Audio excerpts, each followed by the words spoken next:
Salamat po sa inyong pagdalo dito sa ating virtual worship ngayon pong araw na ito.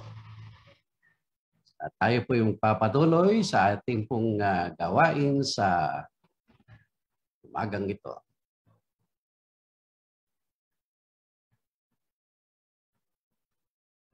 Welcome po kayong lahat dito sa Wesleyan 3rd Millennium United Methodist Church. Dito po sa ating virtual worship.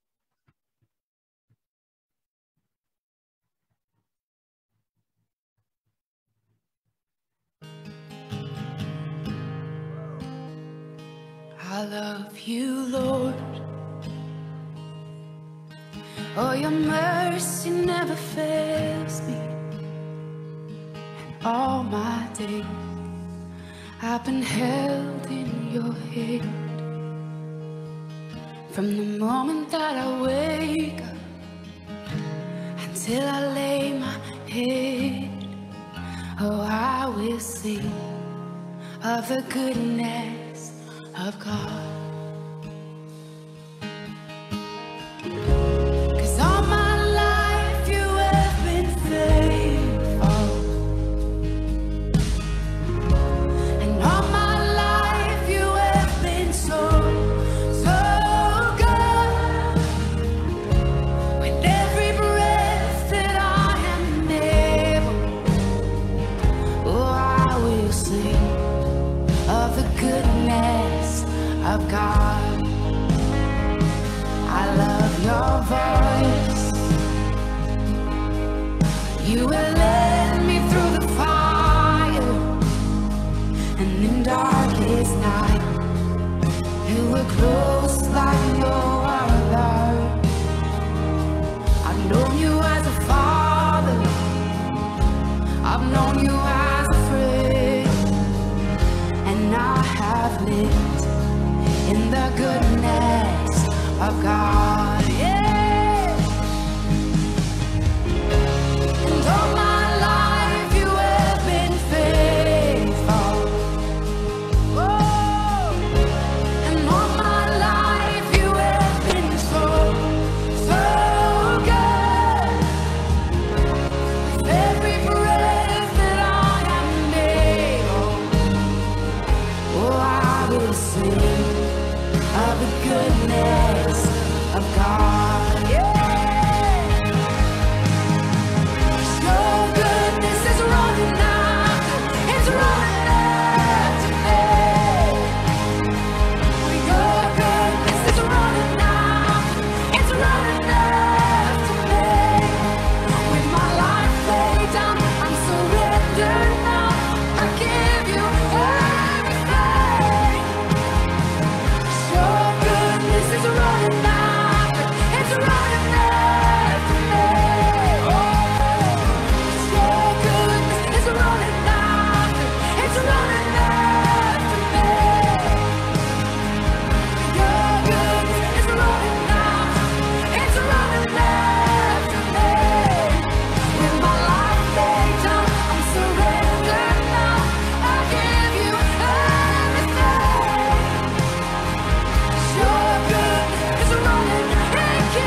Sa gitna ng paghihirap, kay Yahweh ay dumalangin.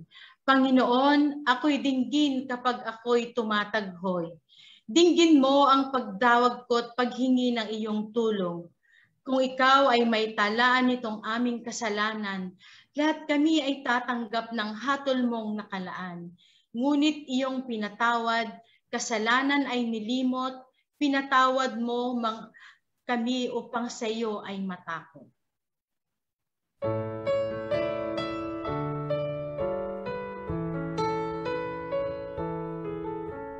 Joyful, joyful, we adore thee, God of glory, Lord of love. Hearts unfold like flowers before thee, opening to the sun above. Melt the clouds of sin and sadness, drive the dark of doubt away. Giver of immortal gladness, fill us with the light of day.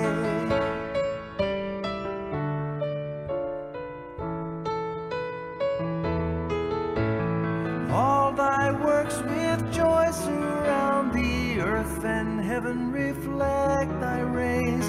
Stars and angels sing around thee, center of unbroken praise. Field and forest, vale and mountain, flowery meadow, flashing sea, chanting bird and flowing fountain, call us to rejoice in thee.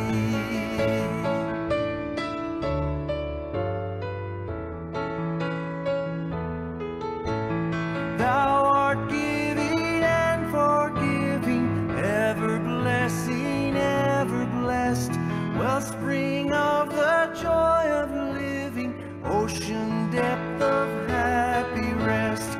Thou our Father, Christ our brother, all who live in love are thine. Teach us how to love each other, lift us to the joy divine.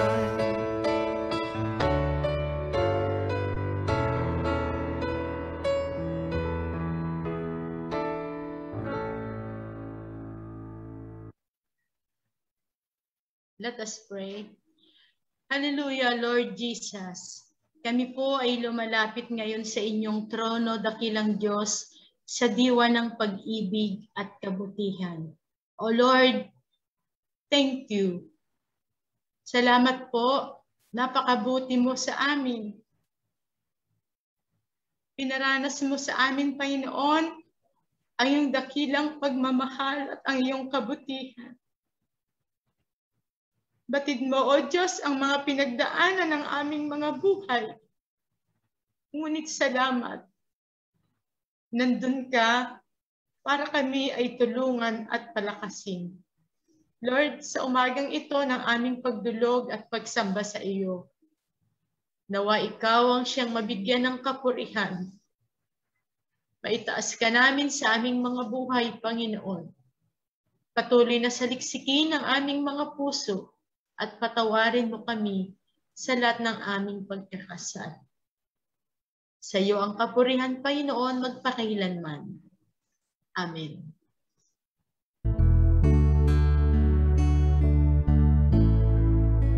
Alam kong may magagawa ang Diyos. Alam kong may magagawa ang Diyos. Kung ako'y magtatapat sa Kaniya'y maglilingkod, alam kong may magagawa ang Diyos. Alam kong diringgin ng Diyos ang samo ko. Alam kong diringgin ng Diyos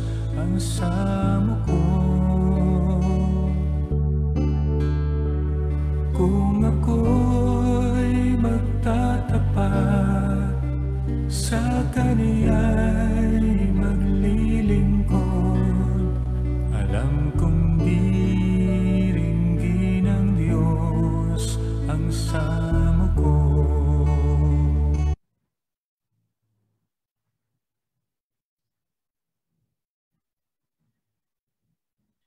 Dahil dito, itakwil na natin ang pagsisinungaling at tayong lahat ay magsabi ng totoo sa isa't isa sapagkat tayo'y bahagi ng iisang katawan.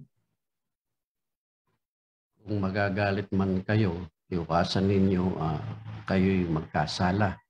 Huwag ninyong hayaang lumubog ang araw na galit pa rin kayo.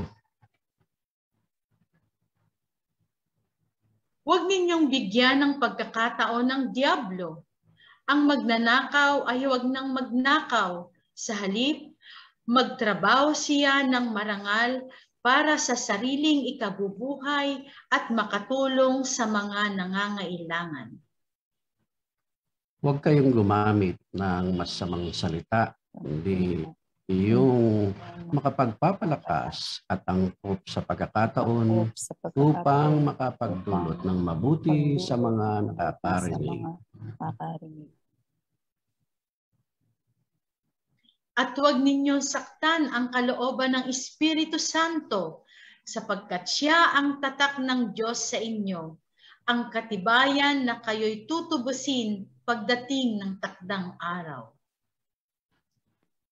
Alisin na ninyo ang lahat ng sama ng loob, puot at galit. Huwag na kayong mambubulyaw, malalait at mananakit ng damdamin ng kapwa. Sa halip, maging mabait kayo, maawain, magpatawad kayo sa isa't isa tulad ng pagpapatawad sa inyo ng Diyos dahil kay Kristo. How marvelous, how wonderful, and my song shall ever be. How marvelous, how wonderful is my Savior's love for me.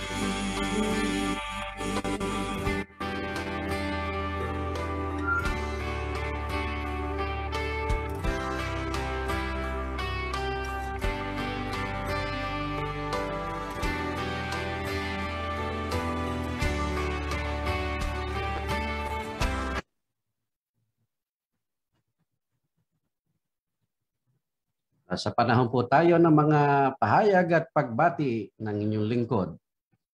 At ang ating pong mga pahayag ay narito po, ating binabati ang mga kapatid nating nagdaraos ng kanilang kaarawan sa linggo na ito. Magbuhat po noong August 3rd hanggang August 9. Ano?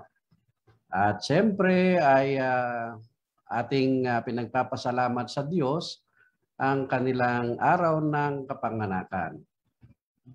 Kahapon, ang mga kapatid na Lagyo ay nandito at nakaparte ako ng kanilang handa sa kanilang birthday. Birthday kasi kahapon ni Denise Lagyo. Kaya salamat ng marami sa inyo pong dinalang pagkain kahapon dito sa parsonage. Narito po ang mga kapatid natin na nagdaraos ng kanilang kaarawan. Ang iba po ay masugid nating taga-panood, mga supporter po natin, mga kaibigan natin, ka-Facebook po natin na tumatangkilik sa ating pong gawain. Ang DBCS ay magsisimula na sa Monday po, 9 ng Agosto. At ito po ay 2 session sa maghapon, 1 oras sa umaga, 9 to 10, at 1 oras sa hapon, 3 to 4. At ito po ay gaganapin lamang ng 1 linggo. Ano?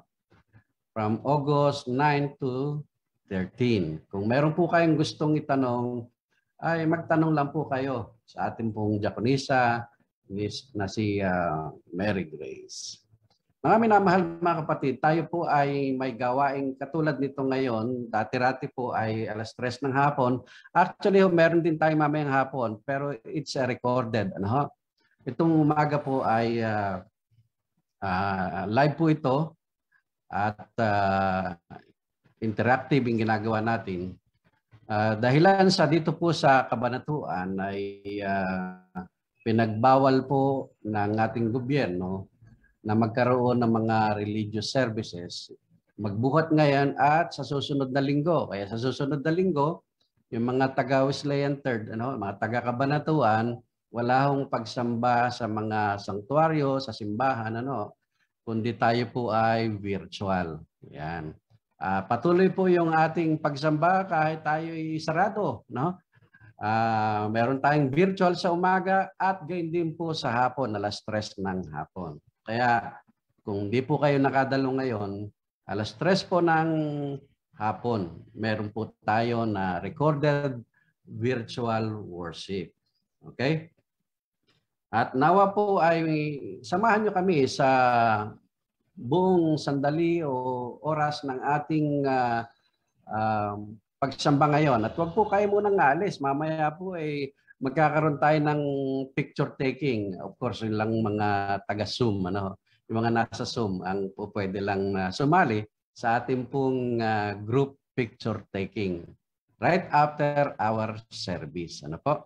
Tayo po'y magpatuloy sa ating pong gawain sa pagbasa ng banal na kasulatan sa Lumang Tipan at gayon din po sa Bagong Tipan.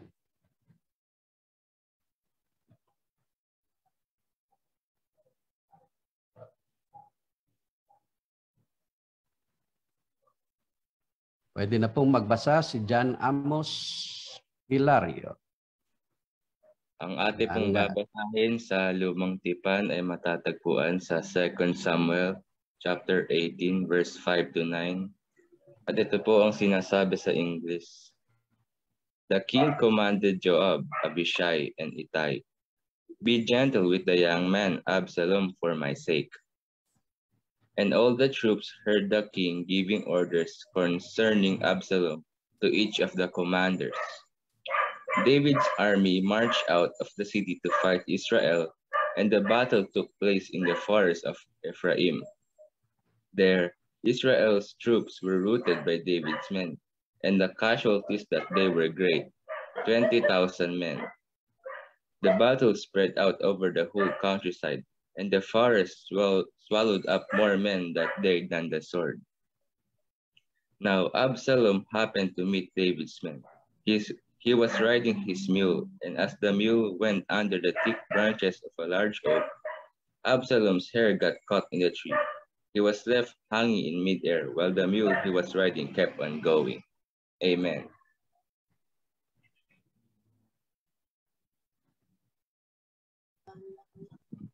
Sa Bagong Tipan po, ang magbabasa ay si Harry Kyle Ramos. John chapter 6 verse 35, 42 to 51. Ako ang pagkaing nagbibigay buhay, sabi ni Jesus. Ang lumalapit sa akin ay hindi magugutom, at ang nananalig sa akin ay hindi mauuhaw kailanman.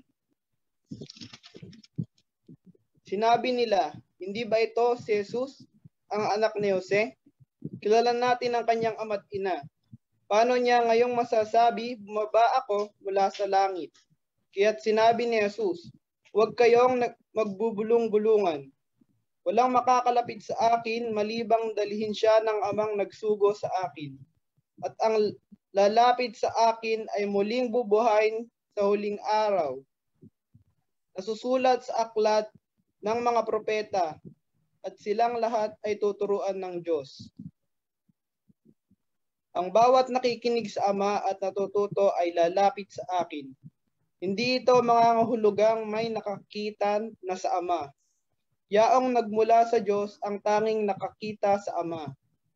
Sinasabi ko sa inyo, ang nananalig sa akin ay may buhay na walang hanggan.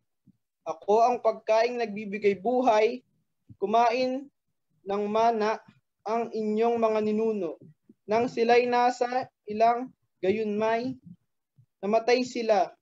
Ngunit ang sino mang kumain ng pagkaing bumaba mula sa langit ay hindi mamamatay. Ako ang pagkaing nagbibigay buhay na bumaba sa langit. Mabubuhay magpakilanman ang sino mang kumain nito. At ang pagkaing ibibigay ko sa inyo, ikakabuhay ng sanlibutan, ay ang aking laman. Amen. Thy word is a lamp unto my feet and a light unto my path. Thy word is a lamp unto my feet and a light unto my path.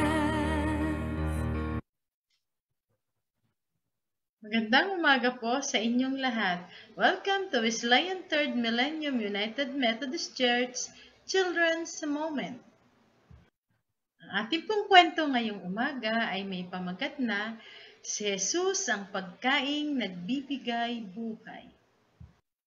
Nang makita nila si Jesus sa ibayo ng lawa, siya'y tinanong nila, "Guro, kailan pa kayo rito?"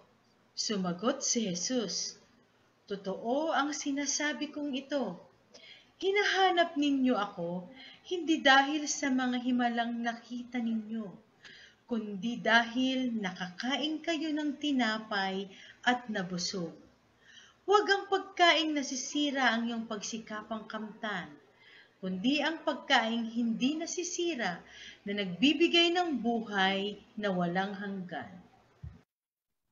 Ang aming mga ninuno ay kumain ng mana sa ilang ayon sa nasusulat. Sila'y binigyan niya ng tinapay na galing sa langit, sabi nila. Sumagot si Jesus, "Pakatandaan ninyo, hindi si Moses ang nagbigay sa inyo ng tinapay na galing sa langit. Ang aking Ama ang nagbibigay sa inyo ng tunay na tinapay na galing sa langit. Sapagkat ang tinapay na galing sa Diyos ay ang bumaba mula sa langit at nagbibigay buhay sa sangkatauhan." Sinabi ni Jesus, "Ako ang tinapay ng buhay. Ang lumalapit sa akin ay hindi na magugutom kailanman, at ang sumasampalataya sa akin ay hindi na mauuhaw kailanman. Ngunit sinabi ko na sa inyo, nakita na ninyo ako, ngunit hindi pa rin kayo sumasampalataya sa akin. Lalapit sa akin ang lahat ng ibinibigay sa akin ng Ama, at hindi ko itataboy kailanman ang sino mang lumalapit sa akin. Ako'y bumaba mula sa langit, hindi upang gawin ang sarili kong kalooban, kundi ang kalooban niya na nagsugo sa akin." Nagbulong-bulungan ang mga Hudyo dahil sa sinabi niyang, "Ako ang tinapay na bumaba mula sa langit." Sinabi nila, "Hindi ba ito si Jesus na anak ni Jose? Kilala natin ang kanyang ama't ina. Paano niya masasabi ngayong bumaba siya mula sa langit?" Kaya't sinabi ni Jesus, "Tigilan ninyo ang inyong bulong-bulungan. Walang makakalapit sa akin, malibang dalhin siya sa akin ng Ama na nagsugo sa akin. At ang lumalapit sa akin ay muli kong bubuhayin sa huling araw." Pakatandaan ninyo, ang sumasampalataya sa akin ay may buhay na walang hanggan. Ako ang tinapay ng buhay. Kumain ng mana ang inyong mga ninuno nang sila'y nasa ilang, ngunit sila'y namatay. Narito ang tinapay na bumaba mula sa langit, upang ang sinumang kumain nito ay hindi na mamatay. Ako nga ang tinapay na nagbibigay buhay na bumaba mula sa langit. Mabubuhay magpakailanman ang sinumang kumain ng tinapay na ito. At ang tinapay na ibibigay ko upang mabuhay ang sanglibutan ay ang aking laman. Sinabi ni Jesus, "Pakatandaan ninyo, Malibang kainin ninyo ang laman ng anak ng tao at inumin ang kanyang dugo, hindi kayo magkakaroon ng buhay. Ang kumakain ng aking laman at umiinom ng aking dugo ay may buhay na walang hanggan, at muli ko siyang bubuhayin sa huling araw, sapagkat ang aking laman ay tunay na pagkain, at ang aking dugo ay tunay na inom. Ito ang tinapay na bumaba mula sa langit. Hindi ito katulad ng kinain ng inyong mga ninuno sa ilang. Namatay sila kahit na kumain yon. Ang kumakain ng tinapay na ito ay mabubuhay magpakailanman. Ang ating pong memory verse ngayon ay matatagpuan sa John chapter 6 verse 35. Sinabi ni Jesus, "Ako ang tinapay ng buhay. Ang lumalapit sa akin ay hindi na magugutom kailanman, at ang sumasampalataya sa akin ay hindi na mauuhaw kailanman." O sige mga bata, tayo ay sabay-sabay na manalangin. Kaibigang Jesus, salamat po sa paggabay at pagbibigay ng aming pangangailangan sa araw-araw. Salamat po sa pagtuturo sa amin na kayo po ang pagkaing nagbibigay buhay. Tulungan niyo po kami na masunod ang inyong kalooban sa araw-araw. At kahit na kami po ay bata, ay maipakita po namin sa iba ang pagmamahal at malasakit. Jesus, sana po mawala na ang COVID-19. Sa pangalan ni Jesus, Amen. Maraming salamat po sa inyong pakikinig. Hanggang sa muli, stay safe and healthy. God bless us all.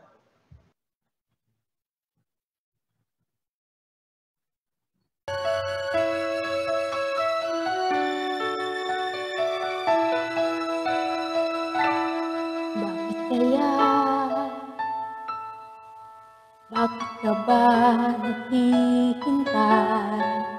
Nahimukin pa, pilitin ka ng tadhana. Alam mo na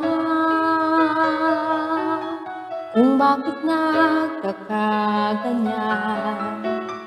Lumulutang, nasasayang ang buhay mo, at ang binubulong ng iyong puso. Tutulog ba ang Diyos?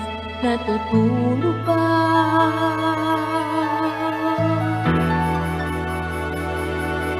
Ba't ikaw ay kaagad sumusuko? Konting hirap at munting pagsubok lamang. Bakit ganyan? Nasaan ang iyong tapang? Naduduwag, nawawalan ng pag-asa, at iniisip na natutulog ka. Natutulog ba ang Diyos? Natutulog ba?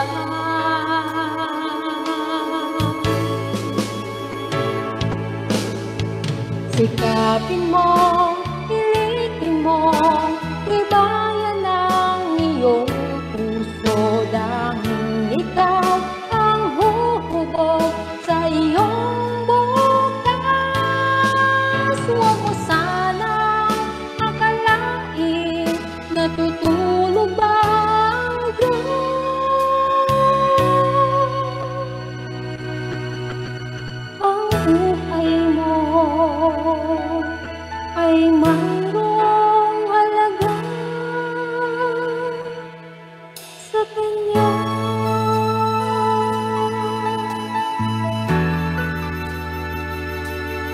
Dapat nga ba na ikaw ay maghintay at himukin pang pilitin ka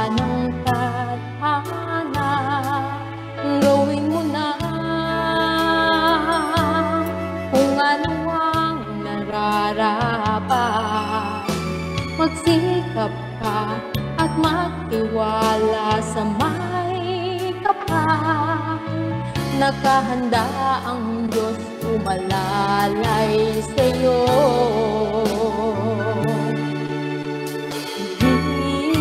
Hihintay ka lang, kaibigan.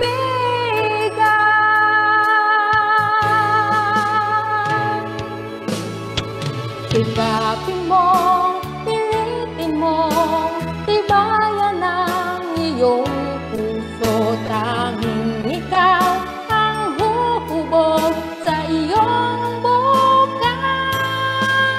Huwag mo sanang akalain na tutulog ba ang Diyos.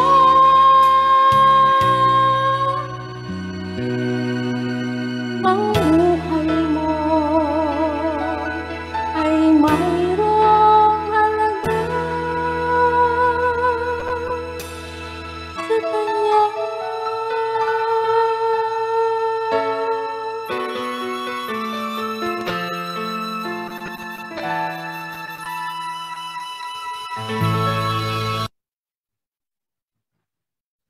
Yan. Si kapatid na Raquel Mariano ay nagandog ng kanyang tinig sa ating virtual worship ngayon. Ayan ay fresh pa ho sa kanyang recording studio. Ayan. At meron pa hong mga ginawa siyang mga recorded songs na mapakinggan nyo later on. At marahil kung kayo po ay nakikinig sa ating pong Bisyon at Panalangin pagka alas 7 po ng gabi ng Tuesdays, ano ho, ay maaaring marinig nyo ang mga awiting tulad nito. Ayan. Sila ho ay ating masugid na taga-suporta sa ating pong misyon at panalangin. Ayan. Mga minamahal mga kapatid, ngayon po ay ipagpapatuloy natin yung topic ng lectionary, Jesus, the Bread of Life. No? Ngunit ibang passage to o katuloy na passage to ng passage natin noong nakaraang linggo. Tayo po ay manalangin mga minamahal mga kapatid. Aming Ama at aming Panginoon, sa pagkakataong ito, muli kaming lumalapit sa iyo sa diwa ng kapakumbabaan. At dalangin po namin ang iyong karunungan, ang siyang sumaamin ngayon, magpala, magbigay ng inspirasyon, upang sa ganon ay matuto kami at maibahagi ito sa iba. Dalangin po namin sa pagkakataong ito na ang bread of life, ang tinapay ng buhay, ay sumaamin sa pangalan ni Jesus. Amen. Amen. Ang tinapay ng buhay, yan, nakaraang linggo, yan ang ating topic. Ano? At pinagpapatuloy lang po natin yung sinasabi doon sa lectionary. O, kaya magkasunod pong linggo yan. Ano? At maganda namang ulit-ulitin. Alam po ninyo, pagka inuulit-ulit sa Biblia, ibig sabihin to importante. Ano? At ngayon nga po ay muli nating ulitin ng ating Panginoon ay pandesal ng buhay. No? Is the bread of life. Jesus Christ is the bread of life. Sa ating panahon o sa ating kalagayan, kanin. Ano? Kanin ng buhay o kaya pandesal ng buhay. No? Depende sa kultura natin. Ano? No? Katulad ng sinasabi ko noong nakaraang linggo, ay sa bansang Korea, madalas na yung kimchi, ano? Yung kimchi ay palaging nandoon sa kanilang hapag. Umaga, tanghalian, hapunan, nandoon ang kimchi. Minsan nga pati snack time nila, ano? Nandoon ang kimchi. Yun ang kanilang buhay. Hindi kumpletong pagiging Koreano nila pagka walang kimchi sa kanilang hapag. Tayo din mga minamahal mga kapatid, umaga, tanghali, hapon kasama natin ang kanin, no? O kaya naman yung iba'y pandesal, diba? O pan. Pero dapat po natin tandaan, mga minamahal mga kapatid, ito'y sumisimbolo sa ating Panginoong Kristo na siya ang pandesal ng ating buhay, siya ay yung kanin ng buhay, no? At ang sabi nga ng Panginoon, everyone who eats this bread will not get hungry and thirsty. Ang sino man na kakain doon sa tinapay na yon o sa kanin na yon, hindi kailanman magugutom, hindi kailanman mauuhaw. Wow, di ba napaganda po nun? Ngayon po, pagka hindi ka kumain, may mga tao, halimbawa, may mga Pilipino, napunta sa ibang bansa. Ilang araw lang na walang kanin, sabi nila, nangihina ako.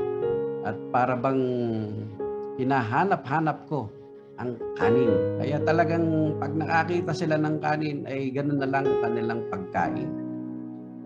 Everyone who eats this bread will not get hungry and thirsty. Hindi po ito literal. Ito'y tumutukoy sa Panginoong Hesukristo. Ang sino mang nakay Kristo, kailanman hindi magugutom, hindi mauuhaw sa ating pananampalataya, hindi magugutom sa ating spiritualidad, sapagkat ang Panginoon ang siyang magbibigay sa atin ng kabusugan. Ang Panginoon ang magbibigay sa atin ng tubig ng buhay. Alam po nyo, diniklara po ng Panginoong Kristo na siya ang source of life. In other words, siya po yung pinagmumulan o pinagmulan ng buhay. Diba? Sa Biblia naman yan Yung ating pong buhay galing sa Kanya. In other words, hindi atin ito. Pag-aari ng Panginoon ang buhay na ito. Kaya nga kung tayo nababagot na, depressed tayo, burnout, huwag nating kikitlin ang ating buhay sapagkat hindi naman natin to Ito ay sa Panginoon, no? Kanyang pinagkaloob sa atin, siyang pinagbubuhatan. He is the source of life. Tandaan po natin yan. And Christ declares Himself to be the sustainer of life. In other words, ang ating Panginoon, siya yung magpapatuloy ng buhay na ito. Kaya tayo nabubuhay sa araw-araw dahil sa Panginoon. Kanina gumising kayo ng maaga. Kayo ba'y nagpasalamat sa Panginoon? Lord, salamat. Buhay ako uli sa umagang ito. Salamat sa isang araw na ibinigay mo sa akin. Indeed, Christ is the sustainer of our life. No? Kaya nga, mga minamahal, mga kapatid, kung tayo nangihina na sa ating pananampalataya, lugmok na, kaya nga, no? Huwag kang mag-alala sapagkat ang Panginoon ang magsusustina, magpapatuloy ng ating buhay. Tutulungan niya tayo upang tayo ay magpatuloy sa buhay na ito. Nalulungkot ka na ba sa iyong pananampalataya? Hinang-hina ka na ba dahil sa mga challenges sa buhay mo? Magpapatuloy ka sa iyong buhay, sa iyong pananampalataya sapagkat si Kristo nasa iyo. Tandaan mo yan. Once you receive Jesus Christ as Lord and Savior, ang Panginoon ang siyang sustainer of our life and our faith. Kapit lang. Again, Christ declares Himself to be the protector of life. Ano ibig sabihin nun? Siya po yung mag-iingat ng ating buhay. Kaya nga, yung isang maigsing usal ng panalangin, Lord, iligtas mo ako. Pakikinggan ka ng Panginoon. Actually, kahit hindi ka umusal ng dalangin na gano'n, ay puprotektahan ka ng Panginoon sapagkat yung pangako niya sa atin. Kaya nga, kung kayo po ay merong mga challenges sa buhay, para bang down na kayo, huwag kayo mag-alala. Sapagkat ang Panginoon ang magpoprotekta sa inyo, sa inyong buhay. Kaya Kapit lang, sapagkat ang Panginoon nariyan palagi sa atin. At yan ang kanyang pangako sa atin, at yan ang kanyang ginagawa sa atin. Kaya mga minamahal mga kapatid, napakaganda ng ating buhay sapagkat mayroong Kristo na nagsusustina sa ating buhay. Talagang siyang tinapay ng ating buhay. The bread of life comes from heaven. Napaganda po, hindi galing kung saan-saan, hindi sa panaderia. No? Ang kanin ng buhay ay mula sa langit. No? Yung pandesal ng buhay galing sa langit, hindi basta sa panaderia. In other words, mayroong kabanalan galing sa Diyos. The bread of life is sent by the Father. In other words, the Father is the sending agent. He is the sending agent. Alam po niyo nung sabihin ito ng ating Panginoon sa Kristo sa kanyang mga kaibigan, mga kapitbahay, talaga namang siya iminak at nagdududa sa kanya. Ito bang taon to matino pa pag-iisip. Ha? Pero yan ang totoo. Ang buhay natin galing sa Ama. Ang buhay natin galing sa Diyos. The bread of life foretells who will come to Him. Ano po sabi dito sa verse 45? It is written in the prophets, and they will all be taught by God. Everyone who has heard and learned from the Father comes to me. Napakaganda po nun, ano? Sapagkat ang Ama po, ang siyang magdadala sa atin sa Panginoong Kristo, sa Panginoong Hesus. It seems special delivery ito. Ha? Yung mga taong nananampalataya, dadalhin sa paanan ng Panginoon, special delivery. Ha? Uso-uso ngayon ng mga delivery, di ba? Kahit pagkain, mga order natin, special delivery. Mas maganda ito. Special delivery tayo sa paanan ng Panginoon sapagkat mahal tayo ng ating Panginoon. The bread of life predicts that believers will be risen from the dead. Wow! Napakaganda po nun. That's another good prediction ng ating Panginoon. We will be risen from the dead. Ang ibig sabihin, magkakaroon tayo ng resurrection. Mararanasan natin ng resurrection, hindi lamang ang Panginoong Kristo. Ayan naman numero unong pruweba yun yung nangyari sa Panginoon na, di ba? After 3 days, ay siya nabuhay na maguli. Mangyayari sa atin to ayon sa kanyang pangako. Wow! Napakasaya pong reunion pagka dumating ang resurrection ng bawat sa atin. Hindi lamang ito isang resurrection, it's also a reunion. Di ba? Yung mga yumaon, yung mga mahal sa buhay, tatay mo, yung nanay mo, yung anak mo, magulang mo, lolo, lola, mga mahal mo sa buhay, mga kaibigan mo, makikita mo uli. Magkakaroon ng reunion sapagkat bubuhayin tayong maguli ng ating Panginoon. That is wonderful. The bread of life gives His body to the world. Ang kanin ng buhay, sinakripisyo po ang kanyang sarili para sa atin. Ha? Di ba? Siya ay nabayubay sa krus, namatay sa krus. At yung ginawa niya, nihandog niya yung kanyang sarili para sa kaligtasan natin upang hindi natin maranasan yaon.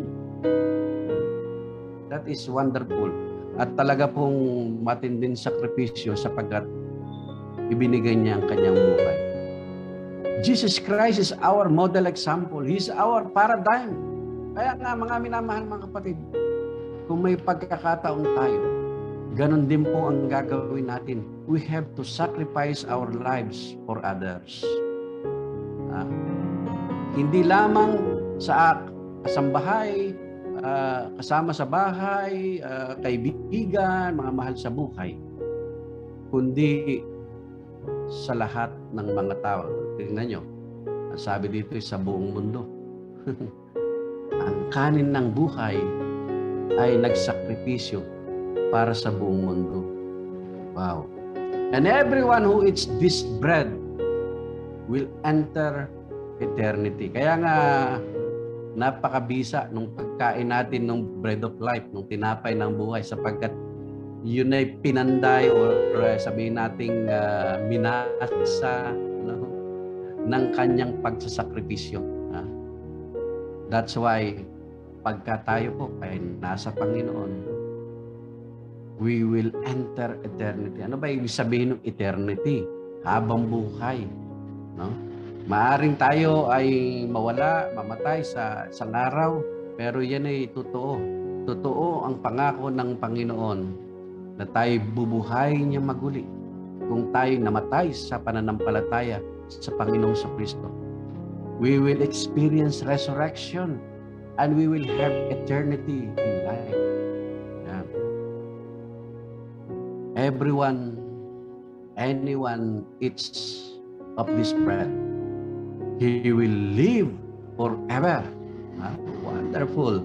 Kaya nga sa panahon po ng ating komunyon o kaya love feast, alalahanin po natin na ang sakripisyo ng Panginoong Kristo ay mabisa at dapat gawin nating model example at manampalataya ka doon sa kanyang pangako na magkakaroon tayo ng buhay na walang hanggan.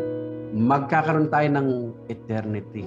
Hindi lamang ang Diyos ang may eternity, tayo din magkakaroon ng buhay na walang hanggan sapagkat tayo ay mananampalataya, tayo ay sumusunod sa tinapay ng buhay. See? Everyone who eats this bread will not die. Kaya napakaganda po ito eh. Jesus compared manna and the bread of life. Sabi niya, this is the bread that comes down from heaven so that one may eat of it and not die. In other words, talagang binibigyan ng pansin, binibigyan ng diing, no? Nuulit-ulit yung katuruan, ang katotohanan na hindi tayo mananatiling ganito, na nasisira ang katawan, hindi mananatili sa kamatayan ng mga mahal natin sa buhay. Sila po ay magkakaroon ng resurrection. Tayo po ay magkakaroon ng resurrection. In other words, we will have reunion with them. We will have reunion with the Lord. Alam ko, gusto nyo rin yun. Kayo pong mga nanonood na marahil wala pa kayong karanasan sa Panginoon. In other words, hindi pa kayo nananampalataya. Everyone may be saved through faith. Manampalataya ka lang, kapatid. Manampalataya. That is the key. Yan po ang susi sa langit. Yan ang susi ng eternity. Yan ang susi ng resurrection. Yan ang susi ng lahat. Faith in Jesus Christ. Mananampalataya, kapatid. Now, pag sinabi mong mananampalataya ka, kasama din yung pagsisisi. Iiwanan mo ang lahat ng kasamaan mo. Iiwanan mo ang lahat na hindi magandang ginawa mo. Pagsisisihan mo. At magbabalik loob ka sa ating Panginoon. Doon lamang mapatunayan na talagang ikaw ay nananampalataya nasa ating Panginoon. Sabi po sa John chapter 6 verse 44, no one can come to me unless the Father who sent me draws him, and I will raise him up on the last day. Walang makakalapit sa akin maliban ng Ama na siyang nagsugo sa akin ang siyang magdadala sa akin. Wow, napakaganda po nito, di ba? Special delivery talaga, no? Ano ba ibig sabihin nun? Here, Jesus reveals the grace of God, no? It's still the Father who's the sending agent. Yung biyaya ng Panginoon, makikita po natin dito. Imagine, ang Panginoon na ang siyang gumawa ng paraan. Ipinadala niya ang kanyang anak upang tayo ay matuto sa kanyang salita, upang tayo iligtas sa ating mga kasalanan sa buhay na ito. The grace of God is the unmerited favor of God. It is a gift from heaven. It is granted to us through the unconditional love of the Father. Pag sinabi pong grace of God o biyaya ng Diyos, it's unmerited favor. In other words, hindi mo ito pinaghirapan, hindi mo ito pinagtrabahuan, hindi mo kinakailangang magpenitensya. Sapagkat biyaya ng Diyos, ang Diyos nang gumawa nito para sa atin. Supposed to be tayong gagawa eh.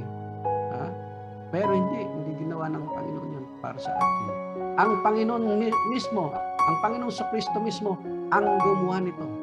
Kaya nga, it's a grace of God. It's unmerited favor. Hindi natin pinaghirapan. Hindi natin binili. Meron nga sa Book of Acts na mga believer, hindi nila naunawan. Gusto ngang magbayad upang magkaroon sila noong kapangyarihan na meron yung mga disipulo. Pero it's unmerited favor of God. Hindi mo kinakailangan itong bilhin, hindi mo kinakailangan itong pagpaguran, hindi mo kinakailangan itong pagtrabahuan. Napakaganda po nun. It's a gift from heaven. At ito po ay pinagkaloob sa atin dahilan sa pagmamahal ng ating Panginoon. Yung tinatawag na unconditional love. O tayo mga tao, pag nagmahal tayo, may kondisyon. Di ba? Yung mga nanliligaw sa inyo, mamahalin kita kung dadala mo ko ng tsokolate o kaya ng bulaklak doon sa loob ng kotse. Unconditional ang pagmamahal ng Diyos. Walang kondisyon, ibig sabihin. Hindi mo kinakailangang gumawa ng kahit ano. Biyaya nga eh. Sa mga Methodista, ang tawag dito ay prevenient grace. That's nobody can buy it. Nobody can sell it. Nobody can work for it. It is granted to us because we are good. Because we are good or religious or with pleasing face and character. Ang biyaya ng Panginoon sumasa atin dahilan sa pagmamahal ng Diyos, hindi dahilan sa tayo maganda, mabuti, religyoso, o mabuting tao. Hindi po dahil dyan. Ito'y dahilan sa pagmamahal ng Diyos. Yung pagmamahal niyang ito unconditional. Basahin po niyo John 3:16. Tayo po inaligtas dahilan sa pag-ibig ng Diyos. Yung pag-ibig na yon, unconditional. It is granted to us by God simply because He loves us and it shows His love and care for His love. We enjoy grace simply because God loves us. That's the key word there, love. Unconditional love of God. Mga minamahal mga kapatid, gusto niyo ba ng pandesal ng buhay? Gusto niyo ba ng kanin ng buhay? I know, gusto niyo yan. Sapagkat kung mayroon kayo nito, hindi lamang kayo, hindi na kayo magugutom, hindi na kayo mauuhaw, magkakaroon pa kayo ng buhay na walang hanggan. Wala naman tayong gagawin, mga minamahal mga kapatid, sapagkat ginawa na nga ng Panginoon. Ito lang po. This is the key. Have faith in Jesus Christ. Manampalataya kay Kristo. Kailan? Ngayon na. Gawin mo ito, kapatid. Sapagkat mahal ka ng ating Panginoon.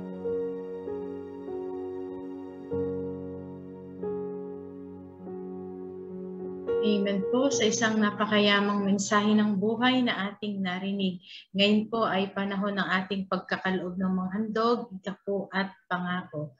God loves a cheerful giver.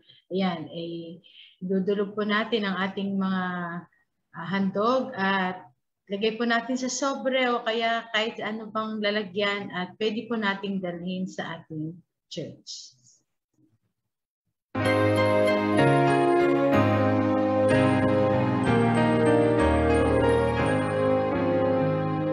There shall be showers of blessing. This is the promise of love. There shall be seasons refreshing, sent from the Savior above. Showers of blessing we need. Mercy drops round us are falling, but for the showers we plead. Atin pong italaga ang ating pong mga handog. Lord God, amin pong tinataas, inihandog ngayon ang mga handog na amin pong inipon, iginayak. At nawa ito ay gamitin ng iyong iglesia sa pagpapalawak ng iyong salita. Pagpalain mong bawat isa sa kanilang pagiging mabuting katiwala. Sa pangalan ni Jesus. Amen. Amen. Ngayon po gagawin natin ang celebration of love feast. Kaya gayak nyo na po yung inyong mga elemento, kahit ano po yan, tinapay, no? Tinapay ng buhay, tubig, tsaa, grapes, ano? Kunin niyo po ngayon at dalhin po niyo sa inyong harapan. We are experiencing a new breaking of bread in a new way today. Though physically distant from one another, we are still bound together as family through our baptism. This presence is marked by our shared praises and prayers, our shared hearing and affirming of God's word, and now our shared eating. The peace and presence of the Lord be with you all. The peace and presence of the Lord be with you too. So we lift up our hearts. We lift them up to God. Let us give thanks to the Lord our God, because it is the right thing to do, not only now but always, day after day. Day after day after day. We thank you, Creator God, that you made us in your image and breathe into us the breath of life. When we turn away our love fading and our bodies diseased, you reach out to us again and again, providing healing, wholeness, and new life.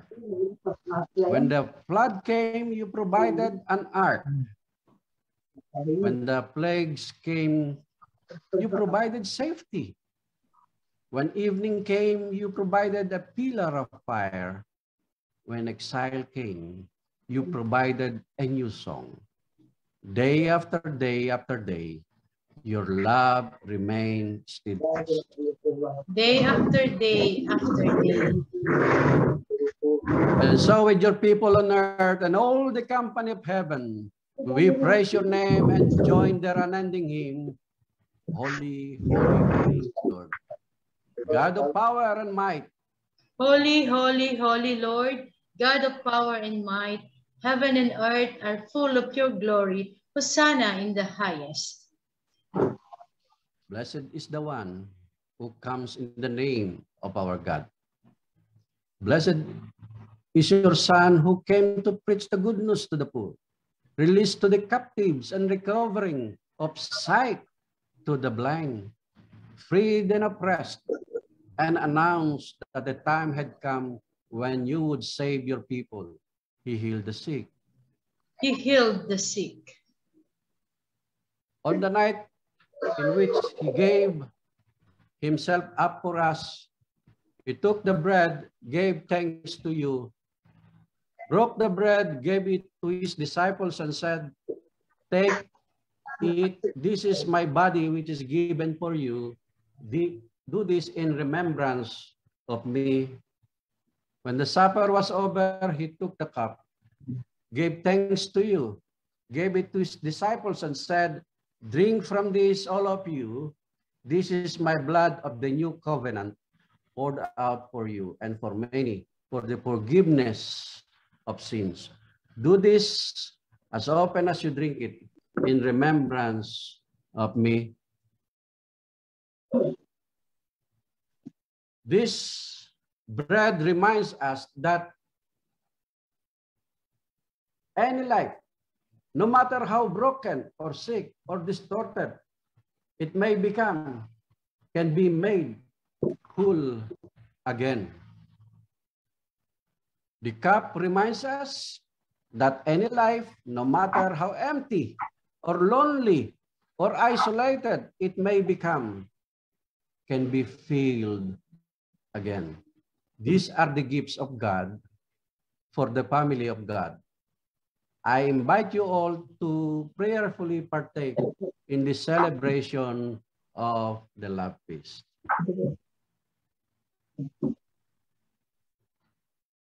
Tanggapin po natin ngayon ang ating pong mga elementong nasa inyong harapan.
Papasok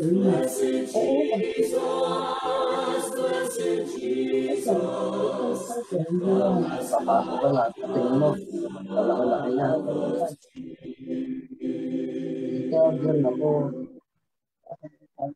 Ano uli niya, no? Tayo po'y manahimik at tayo po ay manalangin. Aming Ama at aming Panginoon, sa pagkakataong ito, kami lumalapit sa iyo sa diwa ng pag-ibig. Tunay nga na minamahal mo kami at walang kondisyon ang iyong pagmamahal sa amin. Bagamat kami hindi karapat-dapat sapagkat kami tunay na makasalanan. Ngunit nariyan ka, ikaw ang aming tinapay ng buhay na siyang nagmamahal sa amin. Lord God, patawarin po kami sa aming pagkukulang, sa aming kasalanan, at nawa akayin po kami sa tunay na kabanalan. At nawa, O Diyos, sa pag-akay mo sa amin, ay magbago ang aming pananampalataya, ang aming paglilingkod, ang aming mga buhay. Lord God, nagpapasalamat po kami sa kabutihan na binigay mo sa amin sa nagdaang linggo. Pinagpala mo mga kapatid namin nagdaraos at magdaraos ng kanilang kaarawan. Ang kapatid na Dennis sa kanyang kaarawan hapon, ikaw nagpala sa kanya at ikaw, O Diyos, ang talagang patuloy sa kanyang buhay. Dinadalangin din po namin, O Diyos, ang lahat ng mga nagdaraos ng anibersaryo ng kanilang kasal. Sa mga ikinasal sa linggo na ito, amin ding nilalapit sila sa iyo. Lord God, alam po namin, O Diyos, na ikaw nagpapala sa kanila at ikaw, O Diyos, ang patuloy sa kanilang buhay. Patuloy ka nagbabantay sa kanila. Salamat, O Panginoon. Ngayon nga, O Diyos, ay kami lumalapit sa iyo sa diwa ng kapakambabaan. Kami po ay lumuluhod sa iyong harapan ngayon para sa aming mga kapatid na mayroong karamdaman. May mga kapatid kami na COVID, mayroong ibang karamdaman. Dalangin namin, O Diyos, na ikaw ang magpala at magpagaling sa bawat sa kanila. Wala po kaming magagawa kundi mo sila tutulungan, Panginoon. Help them, O Lord. At nawa ay magkaroon sila ng wholeness dahilan sa iyong banal na Espiritu na siyang nagmamahal at nagpapalakas, nagpapagaling sa bawat sa kanila. Panginoon, aming nilalapit sa iyo ang mga kapatid namin na mayroong kahilingan sa kanilang pag-aaral. Bigyan mo sila ng karunungan, bigyan po sila ng mga pangailangan nila upang sa ganon ay matagpos nila ang kanilang mga pag-aaral. Hinihiling din po namin, O Diyos, ang aming mga kapatid na manggagawa. Bigyan po sila ng proteksyon, lalo na sa panahon na ito, O Diyos, na lumalaganap na naman ang COVID-19, ang Delta variant sa iba't ibang mga lugar. Wala po kaming magagawa kundi manalangin sa iyo, O Diyos. At nawa, O Diyos, ay gumawa ka ng himala sa aming bansa, sa buong mundo, na patayin mo ang bisa ng virus na ito. Sapagkat naniniwala kami sa iyong kapangyarihan. O Lord, kung ang virus na ito ay bahagi ng pagtuturo sa amin, Lord, natuto na kami. Ngunit naniniwala kami, Panginoon, na ito'y hindi galing sa iyo at ito'y galing sa iyong kalaban. Kaya naniniwala kami na kami ay magtatagumpay, kami makakaahon sa pandemic na ito sa pamagitan ng iyong banal na Espiritu. Ipadala mo ang iyong mga anghel sa aming kalagitnaan at siyang magbantay sa amin. Lord God, anuman po ang kahilingan ng aming mga kapatid ngayon na nakikinig sa iyo sa pamagitan ng broadcast na ito, anuman ang kanilang kahilingan, O Diyos, naway pakinggan mo sila at ipagkaloob mo po sa kanila ang kanilang mga hinihiling sa iyo. Ang lahat po ito, hinihiling namin alang-alang kay Kristo Jesus, na aming Panginoon, tagapagligtas. Amen. Amen.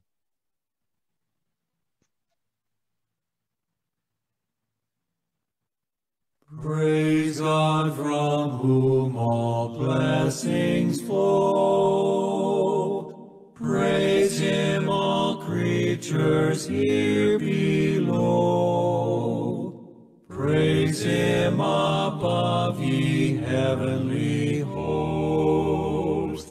Praise Father, Son, and Holy Ghost. Amen.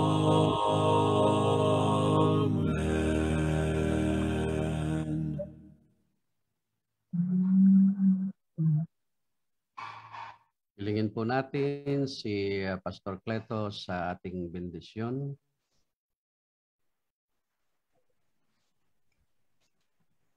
And now unto him that is able to keep you from falling, and to present you faultless before the presence of his glory with exceeding joy.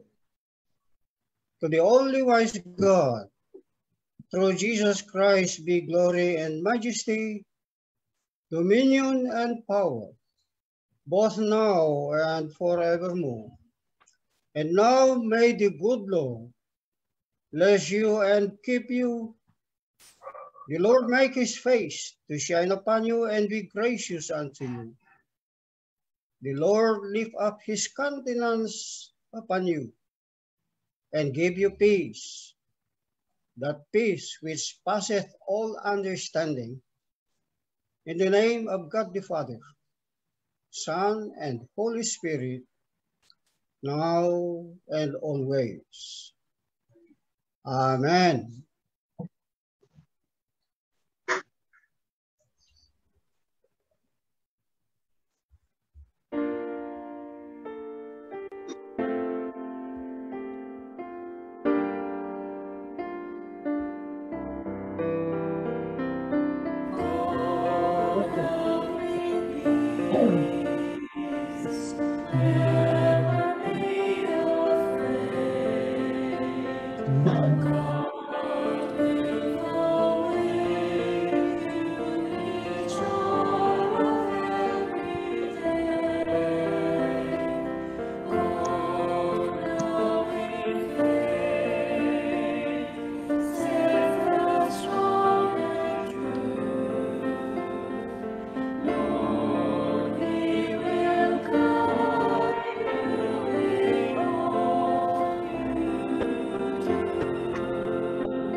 Nakamute po si Daconesa, nakamute.